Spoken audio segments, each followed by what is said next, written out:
Je me permets de reprendre ce que vous dites. L'écrivain est un artiste. Et finalement, ce que vous dénoncez dans le monde de l'édition, ce sont peut-être des choses que l'on peut retrouver aussi dans le monde de la La musique, musique, dans le monde du cinéma la aussi. peinture. Hmm. Imaginez un galériste qui viendrait dans votre atelier avec un seau de peinture et qui se met à retoucher tous les tableaux qui ne lui conviennent pas.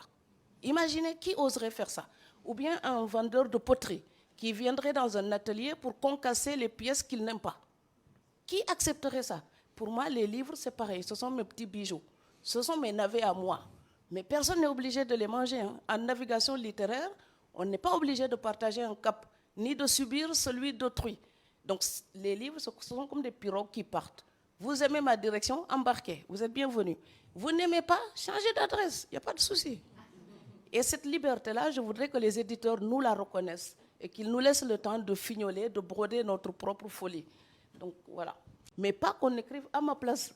C'est ça que je ne supporte pas, qu'on s'accroche à ma plume. Elle danse toute seule, ma plume. C'était important que ce livre arrive maintenant dans votre parcours de femme et d'auteur, d'autrice. Oui, parce que je dis, il y a des livres impatients qui vous tombent dessus comme une averse et qui alourdissent votre barque. Donc c'est comme la houle. Alors on s'arrête, c'est une avarie. Et puis on va régler le problème pour pouvoir retrouver la santé de la création. Et ça, c'est un livre intempestif, c'est un livre avarie. Donc je l'écris, c'est pas que j'aimais l'écrire, c'est que je suis obligée de l'écrire.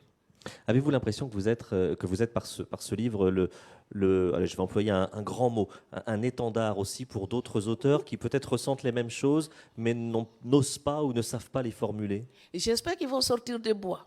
Dans le texte, je le dis, hein, les auteurs, il faut savoir que, ben, je suis désolée, hein, eh ben, Néron, ce n'est pas Sénèque. Alors, au prince, préférons les philosophes.